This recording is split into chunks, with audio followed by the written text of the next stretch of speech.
ಏನು ಮಾಡಿದರೇನು ಭವ ಇಂಗದು, ಏನು ಮಾಡಿದರೇನು ಭವದಾಸೆ ಇಂಗದು. ದಾನವಾಂತಕ ನಿನ್ನ ದಯ ಕಾಣುವನಕ, ಏನು ಮಾಡಿದರೇನು ಆಸೆ ಇಂಗದು. ದಾನವಾಂತಕ ನಿನ್ನ ದಯ ಕಾಣು ತನಕ, ಏನು ಮಾಡಿದೊಡೇನು ಭವ ಇಂಗದು. ದಾನವಾಂತಕ ನಿನ್ನ ದಯವಾಗೋ ತನಕ, ಏನು ಮಾಡಿದೊಡೇನು.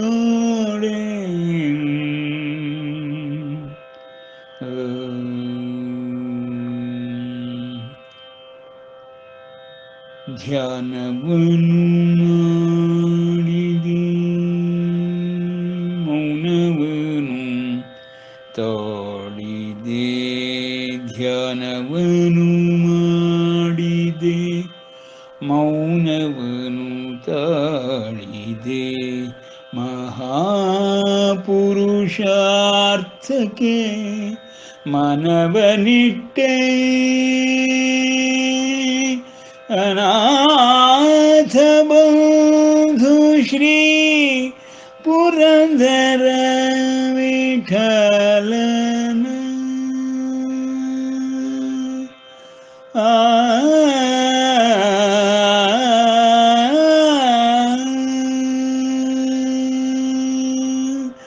ಅನಾಥ ಬಂಧು ಶ್ರೀ ಪುರಂದರ ವಿಠಲನ, ಅನಾಥ ಬಂಧು ಶ್ರೀ ಪುರಂದರ ವಿಠಲನ, ಅನಾಥ ಬಂಧು ಶ್ರೀ ಪುರಂದರ ವಿಠಲನ, ಅನಾಥ ಬಂಧು ಶ್ರೀ ಪುರಂದರ ವಿಠಲನ, ಅನಾಥ ಬಂಧು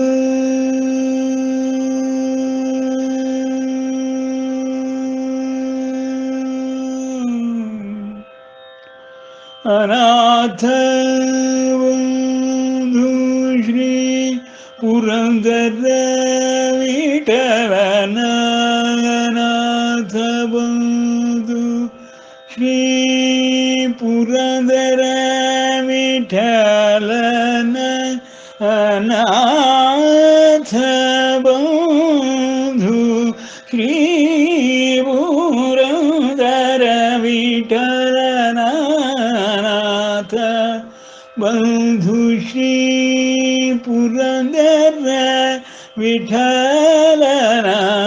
ಧ್ಯಾನಿಸುವರೊಡಗೂಡಿ ನೆಲೆ ಕಾಣೋ ತನಕ, ಏನು ಮಾಡಿದೊಡೇನು ಭವದಾಸೆ ಇಂಗದು. ದಾನವಾಂತಕ ನಿನ್ನ ದಯವಾಗೋ ತನಕ, ಏನು ಮಾಡಿದೊಡೇನು ಭವ ಇಂಗದು. ಭವ ಇಂಗದು, ಭವ ಇಂಗದು.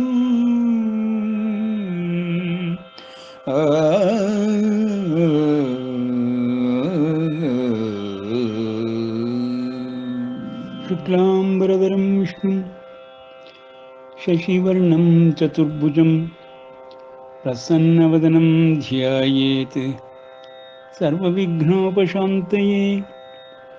ಅಗಜಾನನ ಪದ್ಮಾರ್ಕಂ ಗಜಾನನಮಹರ್ನಿಶಂ ಅನೇಕದಂತಂ ಭಕ್ತಾನಾಂ ಏಕದಂತಮುಪಾಸ್ಮಹೇ. ನ ಚ ತಸ್ಮಾನ್ಮನುಷ್ಯೇತು ಕಶ್ಚಿನ್ಮೇ ಪ್ರಿಯಕೃತ್ತಮಃ ಭವಿತಾ ನ ಚ ಮೇ ತಸ್ಮಾತ್ ಅನ್ಯಃ ಪ್ರಿಯತರೋ ಭುವಿ. ಅಂಬ ತ್ವಾಮನುಸಂದದಾಮಿ ಭಗವದ್ಗೀತೆ ಭವದ್ವೇಷಿಣೀ. ನಾವು ಇದುವರೆಗೆ 14ನೇ ಅಧ್ಯಾಯದ 18 ಶ್ಲೋಕದವರೆಗೆ ಗುಣತ್ರಯ ವಿಭಾಗ ಯೋಗವೆಂಬ ವಿಷಯಗಳನ್ನು ನೋಡುತ್ತಿದ್ದೇವೆ. ಗುಣತ್ರಯಗಳು ಪ್ರತಿ ದೇಹಿಯೂ ದಾಟಲೇಬೇಕಾದಂತಹ 3 ಸ್ತರಗಳು. ಯಾರು ಗುಣತ್ರಯಗಳನ್ನು ದಾಟುತ್ತಾನೆಯೋ ಅವನು ಪರಮಾತ್ಮನನ್ನು ಅರ್ಥ ಮಾಡಿಕೊಳ್ಳಬಲ್ಲನು, ಆ ಪರಮಾತ್ಮನ ಸಾಧರ್ಮ್ಯವನ್ನು ಹೊಂದಬಲ್ಲನು ಎಂಬುದಾಗಿ ಗುಣತ್ರಯ ವಿಭಾಗದ ಅಧ್ಯಾಯದ ಮೊದಲಿನಿಂದಲೂ ಶ್ರೀಕೃಷ್ಣನು ಹೇಳುತ್ತಾ ಬರುತ್ತಲಿದ್ದಾನೆ. ಈ ಗುಣತ್ರಯಗಳು ಪ್ರತಿಯೊಂದು ದೇಹದಲ್ಲಿಯೂ ದೇಹಿಯನ್ನು ಬಂಧಿಸಿರುತ್ತದೆ. ಆ ಗುಣಗಳಿಂದ ಯಾರು ಮುಕ್ತನಾಗುವನೋ ಅವನು ಅತೀತನಾಗುವನು. ಆಗಷ್ಟೇ ಭಗವಂತನನ್ನು ಗುಣಾತೀತನಾಗಿರುವುದೆಂಬುದನ್ನು ತಿಳಿದುಕೊಳ್ಳಲು ಸಾಧ್ಯವಾಗುವುದು. ಎಂದರೆ ಪ್ರತಿ ದೇಹದ ಗುಣಗಳು ಅಡೆತಡೆಗಳಾಯಿತು ಆತ್ಮನಿಗೆ ಅಭಿವೃದ್ಧಿಯನ್ನು ಹೊಂದಲು. ಪ್ರತ್ಯೇಗಾತ್ಮನು ಅಭಿವೃದ್ಧಿಯನ್ನು ಹೊಂದುತ್ತಾ ಸತ್ವವನ್ನು ಅಭಿವೃದ್ಧಿಪಡಿಸಿಕೊಳ್ಳುತ್ತಾ ಮೇಲಿನ ಸ್ತರಗಳಿಗೆ ಜೀವನ ಕ್ರಮವನ್ನು ಬದಲಾಯಿಸುತ್ತಾ ಬಹೂನಾಂ ಜನ್ಮನಾಮಂತೆ ಜ್ಞಾನವಾನ್ ಮಾಂ ಪ್ರಪದ್ಯತೆ ಎಂಬ ಗೀತಾಚಾರ್ಯನ ಉಕ್ತಿಯಂತೆ ಹಲವಾರು ಜನ್ಮಗಳನ್ನೆತ್ತಿ ಜಂತೂನಾಂ ನರಜನ್ಮ ದುರ್ಲಭಂ ಶತಕೋಟಿ ಜನ್ಮ ಸುಕೃತೈ ಪುಣ್ಯೈ ವಿನಾ ಮುಕ್ತಿರ್ನ ಲಭ್ಯತೆ ಎಂಬ ಶಂಕರರ ವಾಣಿಯನ್ನು ಆಧರಿಸಿ ನೋಡಿದಾಗ ಹಲವಾರು ಜನ್ಮಗಳನ್ನು ಎತ್ತಿ ಆತ್ಮಸತ್ವವನ್ನು ಬೆಳೆಸಿಕೊಳ್ಳುತ್ತಾ ಗುಣಾತೀತನಾಗುವುದೇ ಪ್ರತಿ ಜೀವಿಯ ಆದ್ಯ ಕರ್ತವ್ಯ ಹಾಗೂ ದೃಷ್ಟಿ ಹಾಗೂ ಸಾಧನೆಯಾಗಬೇಕು ಎಂಬುದು ತಿಳಿದು ಬರುತ್ತದೆ. ಅದನ್ನೇ ಪರಮಾತ್ಮನು ವಿವರಿಸಿ ಈ ಶ್ಲೋಕಗಳಲ್ಲಿ ಹೇಳುತ್ತಿದ್ದಾನೆ. ನಾಣ್ಯಂ ಗುಣೇಭ್ಯಃ ಕರ್ತಾರಂ ಯದಾ ದ್ರಷ್ಟಾನುಪಶ್ಯತಿ ಗುಣೇಭ್ಯಶ್ಚ ಪರಂ ವೇತ್ತಿ ಮದ್ಭಾವಂ ಸೋಧಿಗಚ್ಚತಿ. ಗುಣಾನೇತಾನ್ ಅತೀತ್ಯ ತ್ರೀನ್ ದೇಹಿ ದೇಹ ಸಮುದ್ಭವಾನ್ ಜನ್ಮ ಮೃತ್ಯು ಜರಾ ದುಃಖೈಃ ವಿಮುಕ್ತೈಃ ಅಮೃತಮಶ್ನುತೆ. ಅಮೃತಮಶ್ನುತೆ ಎಂದರೆ ಅಮೃತತ್ವವನ್ನು ಹೊಂದುವುದು, ಮತ್ತೆ ಹುಟ್ಟು ಸಾವುಗಳ ಚಕ್ರದಲ್ಲಿ ಸಿಲುಕದೇ ಇರುವುದು. ನಾಣ್ಯಂ ಗುಣೇಭ್ಯಃ ಕರ್ತಾರಂ. When the seer beholds no agent, active agent other than the gunas, and knows that which is beyond the gunas, he attains my being. My being ಅಂದರೆ ಕೃಷ್ಣನ ಸಾಧರ್ಮ್ಯವನ್ನು ಹೊಂದುವುದು. ಇಲ್ಲಿ ಕೃಷ್ಣನ ಸಾಧರ್ಮ್ಯವೆಂದರೆ ಕೃಷ್ಣ ಮಹಾವಿಷ್ಣು ಭಾವದಿಂದ ಹೇಳುತ್ತಿರುವುದನ್ನು ಗಮನಿಸಿದಲ್ಲಿ ಮಹಾವಿಷ್ಣು ಭಾವವನ್ನೇ ಹೊಂದುತ್ತಾನೆ. ಮಹಾವಿಷ್ಣು ಭಾವನೆ ಸಾಧರ್ಮ್ಯ. ಧರ್ಮಸ್ಯ ಪ್ರಭುರಜ್ಯುತಃ ಎಂದು ವೇದೋಕ್ತಿ. Having thus described the mundane world with its manifoldness, which results from the conjunction with the gunas of Prakriti, the Lord now points out how liberation comes through discriminating it. When the seer, becoming discriminative, beholds no agent other than the gunas, which have transformed themselves into the intellect, etc., rather realizes that the gunas alone are performing actions, and knows that self, which is beyond the gunas, different from them, and their witness, he indeed attains my being, that is, Brahmanness. ಗುಣಾನ್ ಏತಾನ್ ಅತೀತ್ಯ, having transcended these three gunas, which are the cause of this body, the embodied self, bereft of birth, death, old age and misery, attains immortality. ಏನಪ್ಪ ಇದರ ಅರ್ಥ ಅಂದರೆ, ದೃಷ್ಟಿಯವು ಯಾವಾಗ ಗುಣಗಳಿಗಿಂತ ಬೇರೊಬ್ಬ ಕರ್ತೃವನ್ನು ನೋಡುವುದಿಲ್ಲವೋ ಮತ್ತು ಗುಣಗಳಿಗಿಂತಲೂ ವ್ಯತಿರಿಕ್ತನಾದವನನ್ನು ತಿಳಿಯುತ್ತದೆಯೋ ಆಗ ಅಂತಹವನು ನನ್ನ ಭಾವವನ್ನು ಹೊಂದುವನು.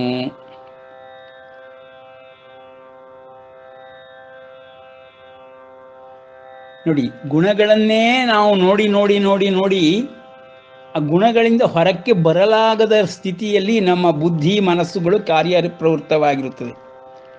ಪ್ರವೃತ್ತಿಯೇ ಆ ರೀತಿ ಇರುತ್ತದೆ. ನಾವು ಒಂದಲ್ಲ ಒಂದು ಗುಣಗಳಲ್ಲಿ ಸದಾ ರಮಿಸುತ್ತಲೇ ಇರುತ್ತೇವೆ. ಗುಣದಿಂದ ಅತೀತವಾಗಿ ನಾವು ನಮ್ಮನ್ನು ನೋಡಿಕೊಳ್ಳಲು ಸಾಧ್ಯವಾಗುವುದೇ ಇಲ್ಲ ಎಂಬುದೇ ಈ ಶ್ಲೋಕದ ಅರ್ಥ. ಒಂದು ವೇಳೆ ಈ ಗುಣವನ್ನು ಅತೀತನಾಗಿ ನಮ್ಮನ್ನು ನಾವು ನೋಡಿಕೊಂಡರೆ ಆಗ ಕರ್ತೃವಾಗಿ ಬೇರೆ ಒಬ್ಬ ಇರುವನೆಂಬುದನ್ನು ಅರ್ಥ ಮಾಡಿಕೊಂಡು ಬಿಡುತ್ತದೆ. ಆ ಕರ್ತೃವೇ ಬೇರಾರು ಅಲ್ಲ, ನಾನೇ ಎಂಬುದಾಗಿ ಶ್ರೀ ವಿಷ್ಣು ಭಾವವನ್ನು ನಾವು ಹೊಂದಿಬಿಡುತ್ತೇವೆ. ಹೀಗೆ ದೃಷ್ಟಿಯವು ಯಾವಾಗ ಗುಣಗಳಿಗಿಂತ ಬೇರೊಬ್ಬ ಕರ್ತೃವನ್ನು ನೋಡುವುದಿಲ್ಲವೋ,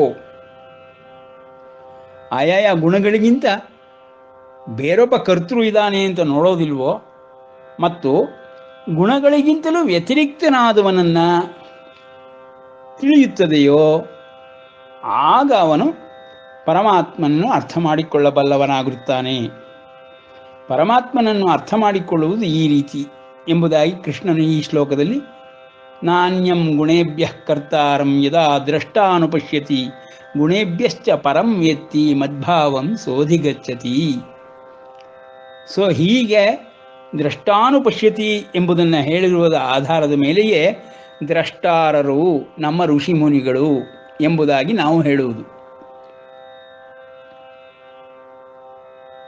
ಗುಣಾನೇತಾನ್ ಅತೀತ್ಯ ತ್ರೀನ್, ಈ ಮೂರೂ ಗುಣಗಳನ್ನು ದೇಹಿಯು ದೇಹೋತ್ಪತ್ತಿಗೆ ಕಾರಣವಾಗಿರುವಂಥದ್ದನ್ನು ಯಾವಾಗ ದಾಟುವನೋ ಆಗ ಗುಣಗಳನ್ನು ದಾಟಿದ ಒಡನೆಯೇ ಅವನು ಈ ಚಕ್ರದೊಳಗೆ, ಹುಟ್ಟು ಸಾವಿನ ಚಕ್ರದೊಳಗೆ, ಜನ್ಮ ಮೃತ್ಯು ಜರ ಇವುಗಳ ದುಃಖಗಳಿಂದ ಬಿಡುಗಡೆಯನ್ನು ಹೊಂದಿದವನಾಗುತ್ತಾನೆ. ಅವನು ಅಮೃತತ್ವವನ್ನು ಹೊಂದುತ್ತಾನೆ.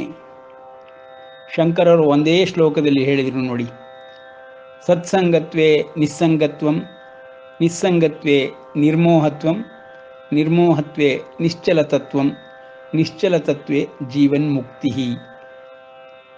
ಅದರ ಅರ್ಥವು ಗುಣಾತೀತನಾಗುವುದೆಂಬುದಾಗಿಯೇ ಇದೆ. ನಿಸ್ಸಂಗನಾಗಿ ಸತ್ಸಂಗದಲ್ಲಿ ಇದ್ದು ನಿಸ್ಸಂಗನಾಗಿ ಆನಂತರದಲ್ಲಿ ನಿರ್ಮೋಹಿ ಆಗಬೇಕು, ಅದೇ ನಿಶ್ಚಲ ತತ್ವವಾಗಬೇಕು. ಅಂಥವನು ಈ ಮೂರೂ ಗುಣಗಳಿಂದ ಬಂಧಿಸಲ್ಪಡುವಂತಹ ದೇಹದಿಂದ ಮುಕ್ತನಾಗುವನು. ಆ ದೇಹದಿಂದ ಆದೊಡನೆಯೇ ಶಂಕರರು ಹೇಳುವಂತಹ ಮುಮುಕ್ಷತ್ವವಾಗಲಿ ಮೋಕ್ಷವಾಗಲಿ ದೊರಕುತ್ತದೆ. ನಾವು ಈ ಗುಣಗಳ ವಿಷಯದಲ್ಲಿ ಅರ್ಥ ಮಾಡಿಕೊಳ್ಬೇಕು ಅಂದರೆ, ಒಂದು ಜ್ಞಾನ ಸುಖವನ್ನು, ಜ್ಞಾನದ ಸಹಾಯದಿಂದ ಸುಖ ಸಂಘವನ್ನು ಕೊಡುವುದಾದರೆ ಸತ್ವಗುಣವು, ರಜೋಗುಣವು ಕರ್ಮಸಂಘವನ್ನು ಕೊಡುವುದರ ಮೂಲಕವಾಗಿ ರಾಜಸಿಕವಾಗಿ ಒಬ್ಬ ಮನುಷ್ಯನನ್ನು ಹುಟ್ಟಿನಿಂದ ಸಾವಿನವರೆಗೂ ಕರ್ಮೋದ್ಯುಕ್ತನನ್ನಾಗಿ ಮಾಡುತ್ತದೆ. ತಾಮಸ ಗುಣಗಳು ಪ್ರಕೃತಿಯಿಂದ ಆಕರ್ಷಿಸಲ್ಪಟ್ಟು ಪ್ರತಿ ಜೀವಿಯನ್ನು ಅಧೋಗತಿಗೆ ತಳ್ಳಲು ಪ್ರಯತ್ನ ಪಡುತ್ತಲೇ ಇರುತ್ತದೆ. ನೋಡಿ, ಈ ಒಂದು ಉದಾಹರಣೆಯನ್ನು ನಮ್ಮ ಒಂದು ಪುರಾಣದ ಆಧಾರದ ಕಥೆಯ ಮೇಲೆ ತಿಳಿದುಕೊಳ್ಳಬಹುದು. ವಸಿಷ್ಠ ಮತ್ತು ವಿಶ್ವಾಮಿತ್ರರ ಕಥೆ ಎಲ್ಲರಿಗೂ ತಿಳಿದಿರುವಂಥದ್ದೇ. ವಸಿಷ್ಠರು ಬ್ರಹ್ಮರ್ಷಿಗಳು,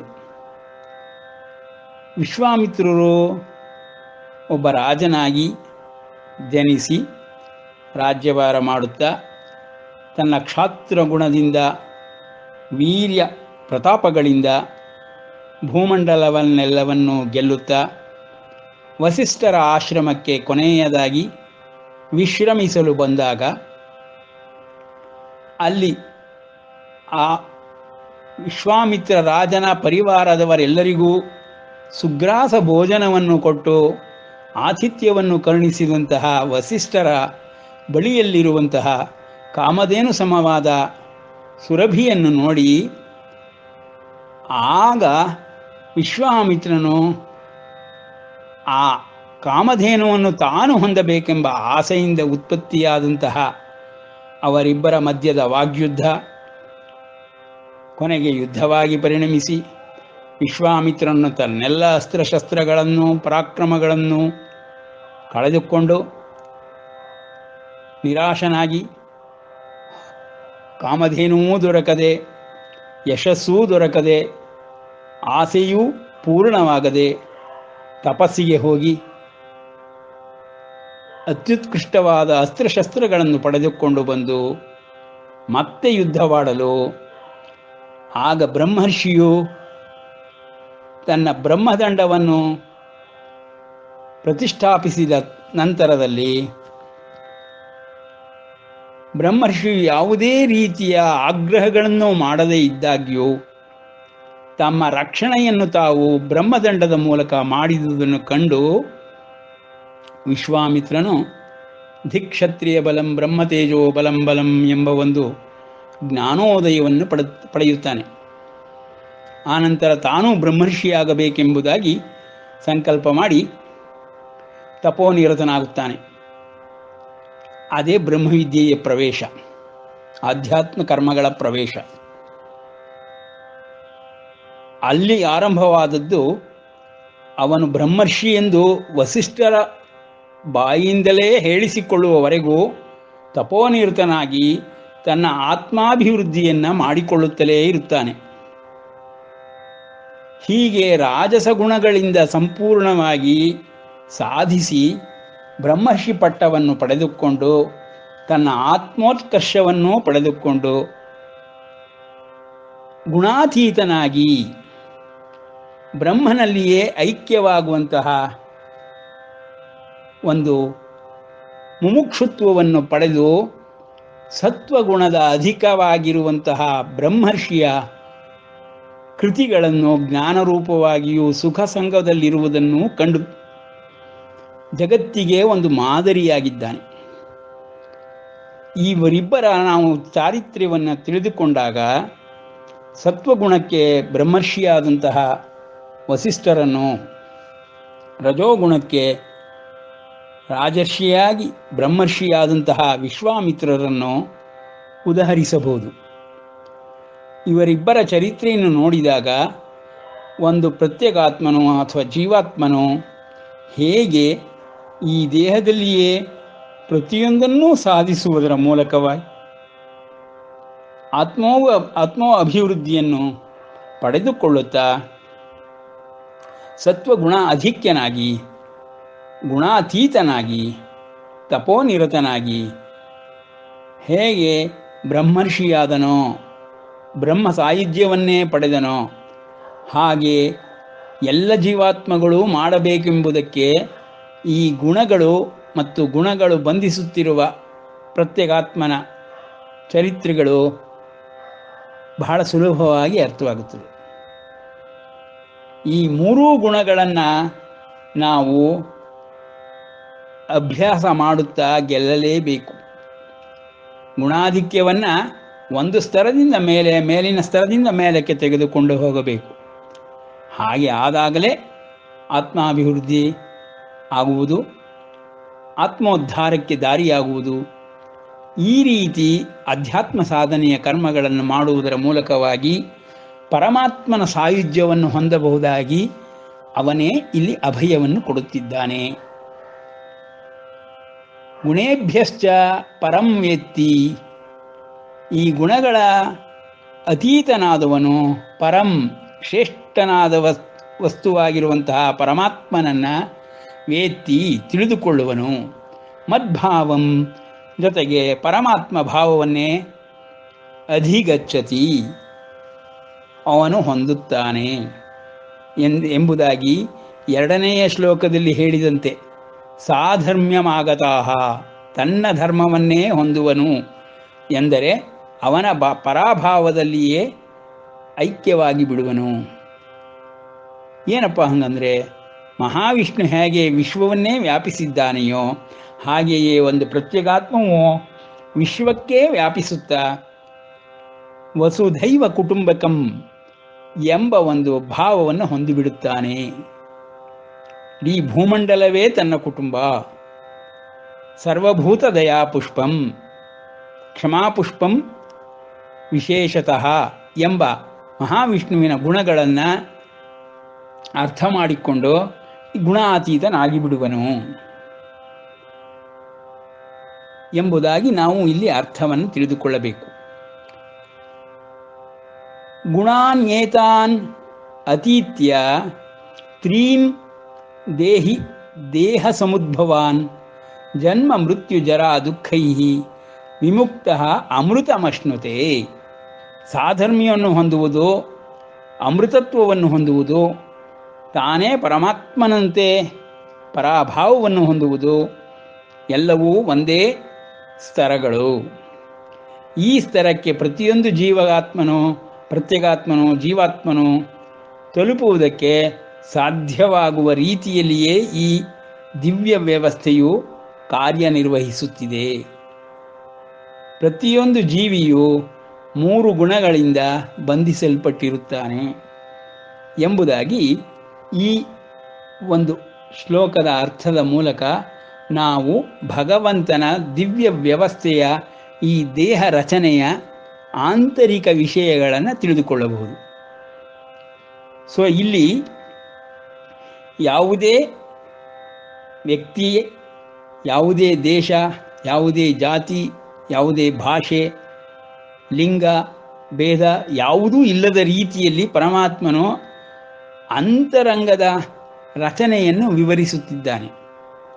ಪ್ರತಿಯೊಂದು ದೇಹದಲ್ಲಿ ಒಳಗೂ ಪರಮಾತ್ಮನೇ ನೆಲೆಸಿರುವನೆಂಬುದಾಗಿ ಸರ್ವ ಯಜ್ಞ ಭೋಕ್ತಾರಂ ಸರ್ವಲೋಕ ಮಹೇಶ್ವರಂ ಸರ್ವಹೃದಿ ಸ್ಥಿತಂ ಎಂಬುದಾಗಿ ಹೇಗೆ ಹಿಂದಿನ ಅಧ್ಯಾಯಗಳಲ್ಲಿ ಹೇಳಿದನೋ ಆ ರೀತಿಯಲ್ಲಿ ಪರಮಾತ್ಮನೇ ಸಕಲ ಜೀವಾತ್ಮಗಳ ಒಳಗೆ ಇರುವವನು. ಆ ಪರಮಾತ್ಮ ಭಾವವನ್ನೇ ಪ್ರತಿಯೊಂದು ಜೀವಾತ್ಮವೂ ಹೊಂದಬೇಕು. ಆಗಷ್ಟೇ ಅವನ ಆತ್ಮ ವಿಕಸನವಾಗುತ್ತದೆ, ಆತ್ಮೋದ್ಧಾರವಾಗುತ್ತದೆ ಎಂಬುದಾಗಿ ಪರಮಾತ್ಮನು ತಿಳಿಸುವುದರ ಮೂಲಕವಾಗಿ 3 ಗುಣಗಳ ಹಿರಿಮೆಯನ್ನು ತಿಳಿಸುತ್ತಿದ್ದಾನೆ. ಮುಂದಿನ ಶ್ಲೋಕದಲ್ಲಿ ಅರ್ಜುನನಿಗೆ ಅನುಮಾನ ಬಂದ್ಬಿಡುತ್ತೆ. ಏನಪ್ಪ, ಪರಮಾತ್ಮ ಹೇಳ್ತಿರುವಂತಹ ಈ ಗುಣಾತೀತನಾದವನು ನಮ್ಮ ಕಣ್ಣಿಗೆ ಹೇಗೆ ಕಾಣಿಸುತ್ತಾನೆ? ಅವನು ಗುಣಾತೀತನಾಗಿದ್ದಾನೆಂಬುದನ್ನು ಹೇಗೆ ತಿಳಿದುಕೊಳ್ಳಬಹುದು ಎಂಬುದಕ್ಕೆ ನಾವು ಕೊಟ್ಟ ಉದಾಹರಣೆ ವಿಶ್ವಾಮಿತ್ರ ವಸಿಷ್ಠರ ಕಥೆಯಿಂದಲೇ ತಿಳಿದು ಬಿಡುತ್ತದೆ. ನೋಡಿ, ವಿಶ್ವಾಮಿತ್ರರು ಅಷ್ಟೆಲ್ಲ ಸಾಧನೆಯನ್ನು ಮಾಡಿ, ಯುದ್ಧವನ್ನು ಮಾಡಿ, ಅವರ ಅಸ್ತ್ರಶಸ್ತ್ರಗಳು ಸಾಕಾಗದಿದ್ದಾಗ ಪುಣ್ಯವನ್ನು ಸಂಪಾದನೆ ಮಾಡಿ, ತಪಸ್ಸು ನಿರತರಾಗಿ, ತಪೋಶಕ್ತಿಯನ್ನು ಪಡೆದುಕೊಂಡು ಮತ್ತೆ ಯುದ್ಧ ಮಾಡಿದ ನಂತರದಲ್ಲಿ ಅವರಿಗೆ ಜ್ಞಾನೋದಯವಾಗುವುದು. ವಸಿಷ್ಠರು ಬ್ರಹ್ಮರ್ಷಿಗಳು, ಅವರು ಗುಣಾತೀತರು. ನಾನು ಈ ರೀತಿ ಬ್ರಹ್ಮರ್ಷಿಯಾಗಬೇಕು, ಗುಣಾತೀತನಾಗಬೇಕು ಎಂಬ ಒಂದು ಪಾಠವನ್ನು ಕಲಿಯುವುದರ ಮೂಲಕವಾಗಿ ಗುಣಗಳ ಮಹಿಮೆಯನ್ನು ಸಂಪೂರ್ಣವಾಗಿ ತಮ್ಮ ಜೀವನದ ಚರಿತ್ರೆಯಲ್ಲೇ ತಿಳಿಸಿಬಿಟ್ಟಿದ್ದಾರೆ. ವಿಶ್ವಾಮಿತ್ರನ ಸಕಲ ಸಾಧನೆಯೂ ರಜೋಗುಣವುಳ್ಳದ್ದು, ಬ್ರಹ್ಮರ್ಷಿಯ ಸಕಲ ಸಾಧನೆಯು ಸತ್ವಗುಣವುಳ್ಳದ್ದು. ಸತ್ವಗುಣವು ಆ ರೀತಿಯೇ ಕಾರ್ಯನಿರ್ವಹಿಸುತ್ತದೆ, ರಕ್ಷಣಾತ್ಮಕವಾಗಿಯೇ ಇರುತ್ತದೆ, ಕಾರ್ಯಪ್ರವೃತ್ತಿಗೆ ಉಂಟಾಗುವುದಿಲ್ಲ ಮತ್ತು ತನ್ನಲ್ಲೇ ತಾನು ಆತ್ಮಾರಾಮನಾಗಿ ನೆಲೆಸಿರುತ್ತಾನೆ. ಅಂತಹ ಜೀವಾತ್ಮನು ಅವನು ಬ್ರಹ್ಮವನ್ನು ಅರ್ಥ ಮಾಡಿಕೊಂಡು ಬ್ರಹ್ಮನಲ್ಲಿಯೇ ಪರಾಯಣನಾಗಿ ಬ್ರಹ್ಮನಿಷ್ಠನಾಗಿ ಅವನು ಬ್ರಹ್ಮರ್ಷಿ ಎಂದೆನಿಸಿಕೊಳ್ಳುತ್ತಾನೆ.